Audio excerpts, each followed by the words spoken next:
You can now make online payments to Central Environment Authority via GovPay.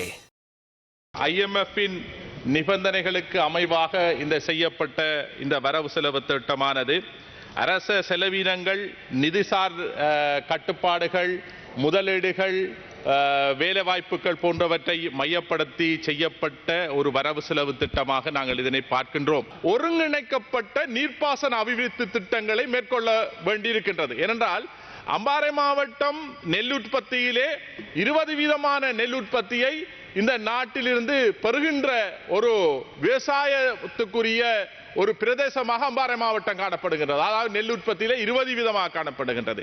இந்த ஒருங்கிணைந்த நீர்ப்பாசன திட்டத்தை, அதாவது விசேடமாக சென்னாயக்க சமுத்திரத்தின் வலதுகர வாய்க்கால் மற்றும் பெரிய களப்பு மற்றும் ஏனைய குளங்களான கஞ்சுகுடிச்சாறு, ரூபஸ், சாகாம குளங்களின் ஊடாக ஒரு ஒருங்கிணைக்கப்பட்ட நீர்ப்பாசன திட்டத்தை வலுப்படுத்துகின்ற பொழுது மேலதிகமாக அம்பாறை மாவட்டத்திலிருந்து 10% நெல் உற்பத்தியை நாங்கள் பெருக்கிக் கொள்ள முடியும்.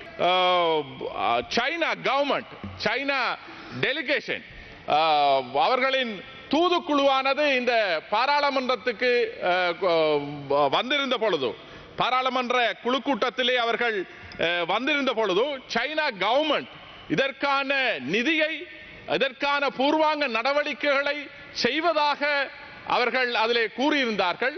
இந்த விடயத்திலே சைனா கவர்மெண்ட்டுக்கு நாங்கள் நன்றி சொல்ல கடமைப்பட்டிருக்கின்றோம். இந்த பெரிய அளவிலான இந்த அபிவிருத்தி திட்டத்தை, இந்த நாட்டுக்கு பெரிய அளவிலான உற்பத்தியை, நெல் உற்பத்தியை மேற்கொள்வதற்காக, விவசாய உற்பத்தியை மேற்கொள்வதற்காக இந்த திட்டம் உண்மையாக சிறந்த ஒரு திட்டமாக இருக்கின்றது.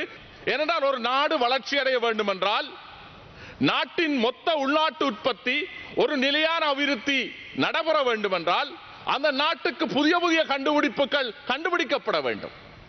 அந்த வகையிலே இந்த அரசு கூடுதலான கவனத்தை செலுத்தி இந்த கல்வித்துறைக்கு கூடுதலான நிதியை ஒதுக்கீடு செய்யும்படியாக இந்த இடத்திலே கேட்டுக்கொள்ள விரும்புகின்றேன். இந்த பௌத்த சாசன கலாச்சார அமைச்சு என்பது இந்த அரசிலே இருக்கின்ற மிகப்பெரிய தவறு அதாக நாங்கள் பார்க்கின்றோம். ஏனென்று சொன்னால் இந்த அரசு இடதுசாரி அரசு, அதாவது சமத்துவத்தை ஏற்படுத்த வேண்டும் என்று சொல்லி வருகின்றார்கள். மதங்களுக்கு சமத்துவம், இனங்களுக்கு சமத்துவம், மொழிக்கு சமத்துவம் என்று சொல்லப்படுகின்றது.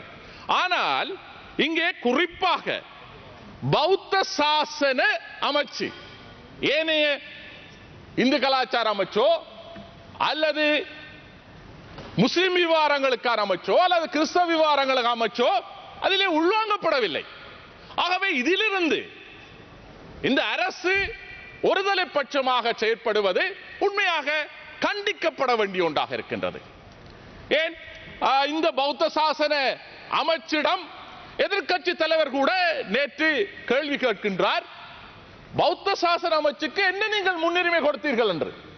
ஆகவே இங்கு பார்க்கின்ற பொழுது நீங்கள் ஆளுங்கட்சியாக இருந்தாலும் சரிதான், எதிர்க்கட்சியாக இருந்தாலும் சரிதான், உங்களது இனம் சார்ந்து, உங்களது மதம் சார்ந்து சிந்திக்கிறவர்களாகத்தான் நீங்கள் இருக்கின்றீர்கள். என்றால் நீங்கள் தனியாக பௌத்த அமைச்சை உருவாக்கி இருக்கின்றீர்கள். ஏனைய மதங்களுக்கான, ஏனைய மொழிகளுக்கான, இனங்களுக்கான அமைச்சு உருவாக்கப்படவில்லை. இதில் மாற்றத்தை கொண்டு வர வேண்டும். அதே போலதான் எதிர்க்கட்சி தலைவரும் என்ன முன்னுரிமை கொடுத்தீர்கள் பௌத்த சாசனத்துக்கு என்று கேட்கின்றார். ஆகவே நீங்கள் ஒரே குட்டையில் ஊறிய மட்டைகளான் என்பதனை இந்த இடத்திலே குறிப்பாக கூற விரும்புகின்றேன். இதில் நீங்கள் மாற்றத்தை கொண்டு வர வேண்டும். நீங்கள் இடதுசாரி அரசு,